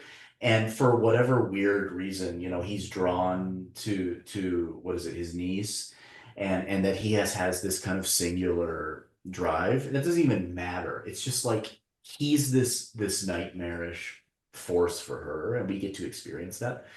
And I think this is the first one where he became like supernatural in a way, at least from what Yeah, he wasn't really that way. Yeah, like logic goes out the window. Like it's just Yeah. like you can't even logically make sense of it. And the end of the movie, like I said, I came to this movie through Halloween 5. So like when I watched Halloween 5 as a youngster and I put it in the VCR and I watched it, and it starts with that scene where they're driving the truck and they're like, get him off. The police come and they shoot him, you know. Well, he they don't falls just into shoot that him; pit. they turn him to Light 'em Swiss cheese. up, Like yeah. they He's just lit up. unload. They just unload. It's like comical. Like, and there's 2 scenes, and we'll get to the ratings Yeah. in like 2 seconds. But there are 2 Mhm. scenes. One is where the vigilantes like actually accidentally kill somebody, and the other is when they shoot Michael Myers. Oh yeah. And they are shooting. It's like Bugs Bunny shit. Like shooting. It feels like they're like 2 minutes Yeah. of just boom, boom, boom, boom. It's like comical how like much how many bullets they like put into Michael Myers, and his body's just flailing around, and it's like so silly. But look, I get it. If I may, there's one thing I did notice about this movie. One final thing I'd like to say is that I noticed that this movie really has a theme of authority versus chaos, because it really becomes like this kind of police porn at a certain point where you really feel like you're spending more time like following the police. You're kind of like experiencing Michael Myers through the lens of the police. And that whole idea of like control versus chaos, where Michael Myers is the chaos that's lurking somewhere. But we are experiencing this movie through this kind of control situation of the police, you know. And to me, I really felt that this time. And I felt like, oh, this is like police, you know, porn almost in a way. Like I feel like I love that ambiance of it. I want to make a movie where like the police are like chattering over the radios about the killer who's moving closer and closer and closer. Kind of like that manhunt kind of feel. Yeah. That kind of manhunt kind of feel is really present in this. Yeah, And you're right, Rich. definitely. They do turn into fucking Swiss cheese. All right, so Jamie's gonna give this 5 stars. Well, 5 well, minutes. You have more? Well, I I mean, there wanna was a get- I wanna little, make a sure we get little to the bit. other one. Yeah, I mean, we're definitely gonna get to the other one, but I just want to say, like, when they were escaping, you know, in that pickup, when the locals or like, they pick up Jamie and Rachel and they're like pulling away. There's like those three guys that are like sitting in the back of the pickup and they're on lookout. Like everyone's on high alert. We know Michael Myers is after these two girls that are in your little pickup truck. Yet Michael Myers is just kind of hanging out on the tailgate of this pickup. He hops into the pickup. He kills one guy. No one notices. Kills two guys. Nobody notices. He kills everyone in the back of the pickup. Nobody know. Like this was so lazy to me that no, like they're all just sitting there like, do you see him? Do you see him? Yeah, he's right there. He's literally right there. I could hear him. Okay, but yet no one in the pickup could hear him. No, I mean, it was just a little lazy to me that the way that he actually made his way onto the pickup, and no one kind of noticed that he's not even like a foot away. I thought that was a little weird. Um, I did like the big ending, with the police shootout there, and all of a sudden they pulled out like machine guns for some reason, like police had machine guns. I thought it was weird, and I think what we need to talk about in order to segue into the next film is how strange that Jamie acts when the supposedly dead Michael Myers is on the ground and no one notices. There's like 100 police officers there, and they let like this 9-year-old go and like touch this mass mirror that they just lit up. And then she acts really weird when they get home, and she looks like she kills her mother, like right at that last scene. So, obviously, if you watch any sort of like Friday the 13th or anything like that, you're like, oh, here's our new killer. It's like they're introducing like that next kind of phase of who's taking over for the previous killer. So I thought that was like really interesting. And it ends kind of like morbid that way because you're not thinking of Jamie as a killer. She was like innocent for like 99% of the film. So I thought there were some good interesting parts to it, but I thought there were some really lazy parts to it. Yeah, So I'll say that ending is like it's a fucked up ending, especially as like she walks out of the bathroom. She's wearing like the was it the costume, and she's holding the scissors that are bloody, and then Dr. Loomis is getting ready to shoot her, and the cop grabs him. Like that is fucked up. fucking, no one expected that. I remember seeing that again, like for the theater, like holy shit. So yeah, the ending is great, and I wish they would have kind of done more with that. And I know they're just kind of like in the next movie, we're going to talk about in a second, they do kind of explore that she and Michael are connected psychically and maybe he got in her head. But it would have been a little cooler if maybe she was the killer or something else, or something more like I'll be honest, I like her character a lot in this one. We'll get to it in a minute. I do not like her character in the fifth one. I think they got really lazy with it. And yeah, they did not do her justice, but we'll get to that momentarily. But yeah, I agree. The ending was like, it was an awesome ending. And although for me though, the ending doesn't make up for that. I actually didn't enjoy this movie that much. I thought I was gonna like it Really? more. Oh, okay. Yeah, I don't know. I like, I think it just depends on the mood I'm in, because I do remember liking it more the last time I saw it. But this time when I was watching it, I was kind of just unimpressed. So I'm just gonna give my rating now. So Jerry and the world can drink. I'm giving it two bloody knives. Not a fan. Not a fan. Oh, harsh. Yeah, I mean, and maybe the next time I watch it, I'll like it more. But I think I was just expecting a little more than just, it just kind of bored me. And like, I don't know, I needed a little more. So that was that. Jamie, I know, is giving it 5. So Jerry, let's, I don't even want to hear him say it, because if I hear him say like it, I'm going to back to throw back. up. Jamie, are you giving this a 5? Well, Listen, it has to listen. be official. We have to be official. Okay, No, okay, all no. right. What, honestly, what can I say? This is it's one of the great, if you're a whole, I didn't want it to end. That's Just get first of to all. I it. didn't want it to end. I wanted it to go on. I would love to have seen the extended cut where they're in the house a little longer, so on and so forth. I'm gonna give this, I'm gonna give this 5 little sheriff deputy stars, like the kind of little, like a little sheriff stars that you wear on your chest. And let's drink, Rich. Come on. 5, man. That was For me. 5. Drink for me. That was Man, Let's 5. drink for me. wow. So, That's okay, brutal. I'm so taking a beating. I gave this movie a 2. I would have given it probably a 2.5, maybe more. This is something I texted Jerry about the other day.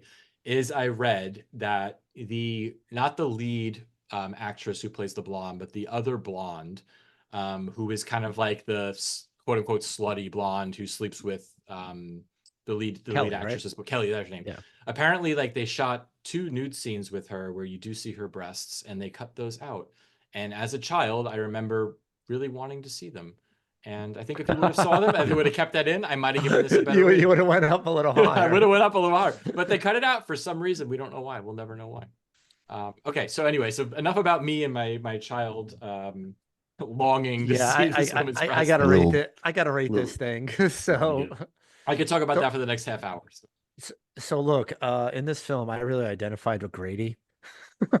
Grady was the boyfriend, right? Yeah, you know, who sleeps with Kelly. Yeah, you know, like if I was him, I would have like dumped Rachel, and I would have like been like YOLO and go into the Kelly house was hot. Yeah, Kelly was really hot. With Kelly, and it was like super awkward when they all show up at the house, knowing that they all kind of like, you know, they just did it, and now like her dad is there, his kind of girlfriend is there. That was super awkward. So I really like related to Grady in this film. I identified with him the most. Might have been a situation like that or two in my life. I too was hoping to see some sort of nudity to bring back that real essence of what Halloween is and what a slasher in the early 80s should be like.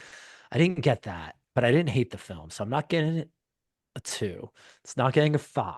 This is going to land right in the middle. It's a 3 for me. Okay. All right, Jamie, that's us. Cheers. Cheers to 3. Let's do it. Cheers, buddy. Cheers. Somehow I'm like, I don't know if it's condensation, but I'm dripping all over the place. Yeah, I don't know if I don't know if I can make it through this next film. I drank so much. I was rushing to get to it, man, just for that reason. We'll get the punch in and out a lot because I'm probably gonna just like lose track of what I'm saying. All right, so that game was whoo. that was Halloween 4, and now we're gonna talk about Halloween 5, The Revenge of Michael Myers from 1989. And since we didn't drink enough, I'm gonna give you another over/under. Yes. And this is according to IMDb, how many kills they say are in the movie. Over under, I'm gonna say 14. I'm going under. I'm going under that number too. It is 15. You both drink. Finally, I win one. Finally, I win 15 one. kills in this movie? That's what it says. So Halloween 5 picks up right after the 4th one ended. Instead of Jamie being the killer, Jamie is kind of in like a mental institution, and she's really fucked up. She can't speak. She's just a mess and having lots of nightmares about Michael. Somehow, even though Michael got probably 100 bullets in him, possibly more, he gets up and decides to go back to town to kill Jamie again. Very similar again to the 4th one. However, they do bring in a lot more supernatural stuff. They introduce a cult element that they don't explain, I believe, until the next movie. It's just kind of very mysterious. There's a man with fancy shoes and a hat who's kind of following Michael, and you don't really see anything till the end. It's very bizarre. But I do have I have a question. It's something that's kind of plagued me for a while. And when I watch this movie, like it's, you know, the quality is what it is. And there's a scene where the blonde, I can't remember her name, but she's Jamie's adopted sister. Jerry, what's her name? Rachel. There's a scene where I think she just got out of the shower, or she's going into the shower, and she walks up the stairs, and there's a shot kind of you see of her butt, and I can never tell, is she wearing underwear or do you actually see her butt? And that's I'll be honest, I rewound it and I can't tell because it's like kind of far away and like the quality's not great, at least on the copy that I had. So do we see her butt, or is she wearing, like, I don't think you do. I think she's you're wearing right. like panties? I think she is. Yeah, because you know me, I'm Bummer. always on tip patrol. So, you know, I did not see anything. I think this is another film where there was many opportunities for some nudity and there wasn't. So But what a perv lover's dream. That entire shot where she's in the towel. I mean, give me a break. Come on, no, it's classic. yeah. I mean, you know, it could have been a little better, but you know. So I'm ready. I'm ready to dive right into this because this film was a little problematic to me because one, it does recap 4. And it really takes you in those last like few moments of part 4. It shows you how, you know, the girls get away. It shows you what happens to Michael Myers, and apparently he whitewater rafts himself onto shore of some sort of vagrant's home that nurses him back to health for a year. Again, very very strange that Michael Myers, the now supernatural entity, needs some healthcare from this guy. And when he's up to full strength, he decides to kill that guy and again kind of go back after Jamie, and he just needs to do that again. And then on the flip side, everyone knows that Michael Myers is missing, and then Rachel goes missing like the day before Halloween, and all her friends are just like, well, I guess she's not here. And they just go about their lives, and the movie really has nothing to do with her going forward after that. Now it's Yeah, just she's not kind in of it much, following. which was like shocking that Yeah, they kill her off so fast. it's just kind of following her two friends. And what really bothered me is that one, Rachel is Jamie's stepsister. Two, her friends that are eluding my Tina and Sam. Why are they hanging out with her 9-year-old stepsister? Like they're obsessed with like visiting her in the hospital and hanging out with her. Like these are like teens. And she's not cool. And this is like yeah, like and this Jamie's is not like cool at this point. Like she's she just a attempted problem. she attempted to kill her mother, which we know she didn't do, but she attempted to kill her mother. And yet they still want to like go visit her in the hospital like this is like a normal kid. And it's all very strange to me, like the way these characters are connected, a little contrived. I'm going to be honest with you. I didn't love the storyline of this one. Jamie, prove me wrong because I know you're going to say something way better. It's going to make sense to me. I mean, what can I say? I'm very partial to this movie just because it really affected my development as a person who loves movies. This was one of those movies that you watch in your life and there's no turning back after this point, and you don't even realize that you've watched it until after you've watched it. So this whole movie to me was an experience, and even now going back and rewatching it, I throw logic out the window with this kind of thing. I throw logic out the window. I mean, how can Michael Myers, yeah, like he goes down, right? He falls down that pit. They shoot the shit out of him. He goes to this fucking hell. He dies. He floats away on the water. That's like the river of Styx, No, he And rafts. He then swims and himself. He's he like, rafts, he swims himself, and he's saved by this hermetic old man, this kind of angelic man with a talking parrot. And the parrot says, like, Michael Myers, Michael Myers, Michael Myers. He has such a fucking power that the parrot even knows. Like, this is the nightmare man, the boogeyman. And him and Jamie they share this kind of psychic connection, and that's just like the most beautiful thing in the world. They share this beautiful connection, and we get to experience this movie that you're right. It just like doesn't make sense. I mean, there's so much about it that just like shouldn't make sense, but it does. And you're just like, you just can't wrap your mind around it in a way, like this cultish kind of like the cult side of it. I think the cult side of it is the side that really makes it stand out from everything else that came before it, certainly. I mean, there's like a man with a fucking cowboy hat, trench coat, and cowboy boots that steps off of a bus, and then at the end of the movie will fucking take out the entire yeah, police that force. that is a huge plot hole. That is not okay. No, no, That's an that is not insane thing to okay. put in a movie. That is not okay. That's like the banana peel. No, it's a banana peel. That's It's like not okay. that's It's like not okay to do Yeah, that. so like my child brain, when I saw that when I was a child, I immediately understood it. I was like, No this way. is for No me. way. I was like, this is for me. This is like a child's fantasy. It's not even a movie for grown-ups. It's like a child. It's like it speaks to that like intuitive, like, side of us that's completely irrational.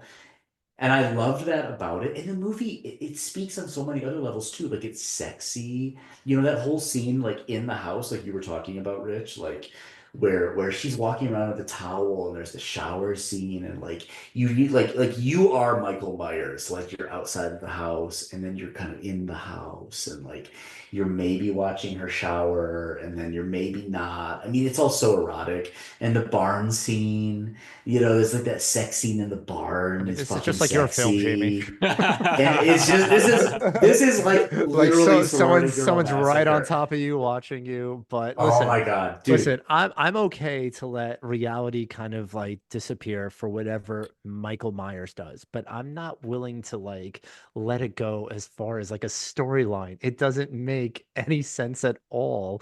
Why does this girl like, why was psychic ability such a big thing back then? It's like in every film. Yeah. Well, it's And about love. It's a love story. I mean, he loves her, she loves him. There's like a What? love there. when She's was that 12 years old. determined? Yeah. Well, there's He like a wants to love. kill her. There's like I know. But like, she's the only thing. Like, you remember, Loomis is always trying to be like, Michael, the girl can save you. You know, That's a good like impression. That was just good. Michael, please.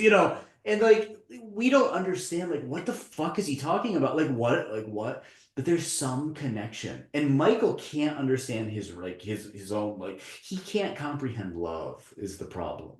He can't like, remember, he's in the car, like, he fucking kills Mikey, the Yeah, dude with the yeah. cool Can we talk car. about that for a Yeah, he second? kills Like, fucking the coolest guy, no, Mikey. that guy was not cool. He shouldn't have been boning that girl, but he drives a stick shift suddenly.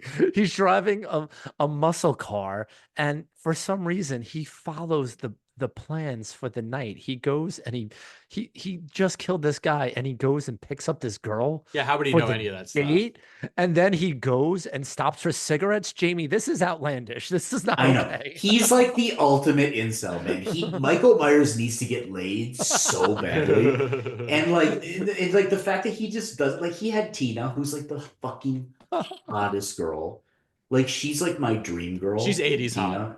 She's Yeah, 80s She's hot. 80s definitely. hot. I Yeah. remember seeing her when I was young and I couldn't comprehend this human. And now, like, I watch her and I'm like, yeah, like, where are you? Like, I need to meet you. Like, you are phenomenal. You're beautiful. And I want to marry you.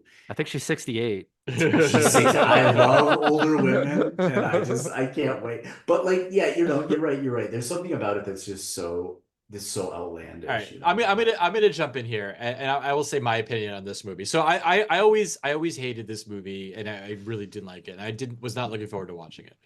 I will say, as terrible as the writing is, as ridiculous as the movie is, and it's very ridiculous. I'm going to get to some of the things that are ridiculous in a second.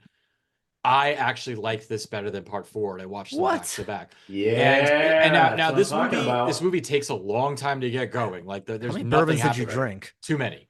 But I liked it more, and I'm going to tell you, and I'm looking through my notes. I'm trying to say, like, why did I like it more? And there's one thing I have right here in line 7, kittens. Yes. There's a lot of kittens in this movie. I got really nervous when I I saw did too. them, and I I didn't did too. like it at all. But the kittens are okay, and you see them a lot, and that helped. Yeah. No, I honestly, like, this movie. It's absolutely ridiculous. It's like, But Rachel says she hates kittens. What is she when she picks one up? She's like, "What am I doing? I hate kittens." but That's then what she she's loves saying. it, and she loves it 'cause Interesting. it's so That no, that adorable. bitch should die, man. You hate Oh, well, kittens. she That's it. does, right? You catch it. You're gonna catch it. So I'm gonna say a few things that were absolutely I'm sorry. ridiculous I about mean this movie. Tina. I'm Tina, a I few things are drank a lot of ridiculous. bourbons. Number one, and there's two parts to this one. Number one, there's a car where Michael's in a car and he's driving, chasing Jamie and this other boy. Oh, And banana somehow peel. she outruns the car. However, I will give Jamie credit. She does run in a diagonal. She doesn't run straight. She kind of moves all over this. We always say people are always running straight. However, Yeah, you still should not run a car. a lot of The other, trees. the most ridiculous thing of this movie is, I guess Loomis has a plan to catch Michael Myers in the very end. And first of all, Michael Myers takes his mask off. You see kind of part of his face. It's not scarred up, even though they keep referencing how he's been blown to shit. It's like, face looks nicer than mine. And then they catch him with a fucking net. Yeah, like a Scooby-Doo Looney Tunes shit. movie, right? They catch Michael Myers with a fucking, there's a net hanging from the ceiling, net. and he steps, and the net catches him, and that's how they get him. Like, Banana they peel, could dude. not think of anything better than that. How It's do you absolutely how do you like ridiculous. that better than part four? That is absolutely You know, ridiculous. It's not even funny. It's ridiculous. I think I liked it That's better how you because do it. I think That's I liked how it. you do it. I think I liked it better though. No joke. I think it just felt a little more violent than the fourth one to me. The kills were just a little better. Like I just liked that piece of it better. Is it a How'd better the net movie? get there? How'd the net get there? Can you explain that? Is it a Can better either of movie? you No. explain how the net got there? Now, when I said I like it better, I didn't mean I'm not saying I like the movie. I'm just saying I liked it better than part four. And is it a better movie than part four? No. but was more entertaining to me than part 4. And again, I think it was just the kills were a little better. There's some kittens. There are some good. It's funny too. The biggest scares in the movie are actually like back-to-back pranks, but they're good scares, but they're still pranks. That happened towards the end of the movie. But yeah, no, the movie's ridiculous. I just thought it was like the kills were a little better, and that's I'm sticking with that. Can I change your mind a little bit? Please, yeah. How about during like one of those chases, like when they were like in that kind of wooded area, and Michael was chasing them in the car, and Jamie yells Tina probably 175 times in a matter of 5 minutes, and it just started getting under my skin. And it's like the only line that they could give this kid to say. It's just like, Tina. Just in general, Tina, Jamie is not good in this movie. and it's just so annoying. I found the character extremely annoying because one, like why is she?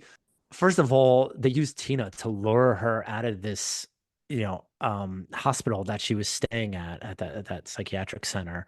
Why would this lure her? This is her stepsister's teenage friend. I don't understand the connection between them, and I don't understand why she was willing to risk her life to get this girl. I mean, that drove me nuts. And then there was that one scene when like the cop, the sheriff or whatever like that, he's talking to the cop that's like outside the house, and all of a sudden Michael Myers comes up and he starts killing him, and you hear him like getting murdered. It sounds like a brutal, gory like murder, and the cop is just like, "What's happening? Can you hear me? Do you read me? Can you hear me?" It's like, what the fuck you said, dude? Oh yeah, we could all hear it. The movie's we sloppy. Can hear it. It's He's sloppy. getting killed. It's so stupid. I mean, it's dumb. And then I think this mask was worse than part 4. This mask really sucked. I think the hair was stupid. Oh no, Jamie, do you disagree? I thought the hair was so stupid in this one. This is the pinnacle of Michael Myers. It doesn't get any better than 78 this. Michael Myers mask. 78, but like this movie is like a dream. It's a dream, you guys. It is a dream. You can't approach this movie with logic. To approach this movie with logic is to do it in an injustice. You're letting it off the hook. There's like a witchcraft that's brewing, underneath the entire narrative that like comes out at the end where like you get this mysterious man who like destroys the entire police force and like takes Michael Myers out. It sets up this entire storyline that part 6 does not satisfy. Like part 6 fucking let me down. So part 5 will forever be the movie that tried to set something up. It like tried to introduce this other world, right? The cult aspect of it that's controlling Michael Myers or that's helping Michael Myers. And it will never, ever be satisfied in my mind. So part 5 to me is almost like, it's like an ambitious experiment that maybe yes, maybe it fails. Maybe it fails, but it fails in such a grand way. Like they had such a budget, right? It's not like a low budget movie. It's like they're still spending millions of dollars on this movie. Oh yeah, way too much they spend on it. Way too much. It's like a huge budget movie, but like it's a grand dream of something. And I think I'm just really impartial to it. I'm sorry, I'm really partial to it because when I saw this movie, I was a young boy, and just like there's something existential about like hearing your own name being called over and over again in a movie. Like if you saw a movie and it was like Jerry, Jerry, Jerry, Rich. Are you doing ASMR right now? Like what's happening? I'm doing a little ASMR. I like it. Rich, like if you heard that, I'm watching that film. You'd be like, I feel this, I feel this in my heart. Like I really resonated with little Jamie, like I was a little fucking Jamie. So I do want to go back to little Jamie. So Jamie, you watched part 5. Can we fucking drink, by the way? Yes, we haven't drank. You call this a drinking podcast. You guys don't fucking drink. I don't know what I'm saying. This is Halloween 5. Let's. You got to watch this movie in like that non-rational state of mind. All right. Cheers. So you're non-rational. You're young, Jamie. You watch. Oh my god, he's guzzling. Oh shit! Yeah, I Jamie see that. Just take a drink. He just guzzled it. Holy shit! That's why he likes part 5. I have to stop right now because Jamie's has this huge cup. It was half empty, and he literally just guzzled. I don't know how many ounces of bourbon he just drank in the past 10 seconds. You did like 4 shots. We need to call the hospital. If this show just cuts off immediately, that's why. But yeah, listen, Jamie might fall down at any moment. I really want to Dr. dive. Loomis. I want to dive into this is going off the Jamie's rails. psyche. It is. All So right, Jamie, bear with me. Jamie. Jerry, you got about 90 seconds of Jamie. He's guzzling more. All right, I'm hurting cats again. Here we go. I'm hurting cats. Jamie, you watched part 5. What did you do next? Did you watch part 4? Did you watch the first one? Did you watch part 6? What was the progression for you? I'm trying to understand the connection to this film. Yes. No, in all seriousness, when I saw this movie, I kept fucking watching it. I didn't watch part 4. I didn't watch part 3. I didn't watch part 2. I didn't watch part 1. I watched that. I rented this from a VHS store and I watched it over and over because I just loved it. But you owed him $6 when you're all done. I love this movie. I bought this fucking movie on VHS, man. I showed this to my friends. There's something about this movie. I'm telling you. I don't know what it is. I think we all listen. It's not that I'm sticking up for this movie beyond anything. I think we all have a movie in our lives that speaks to us personally. Okay. I don't know what it is for you, Jerry. I don't know what it is for you, Rich, but like you have that movie.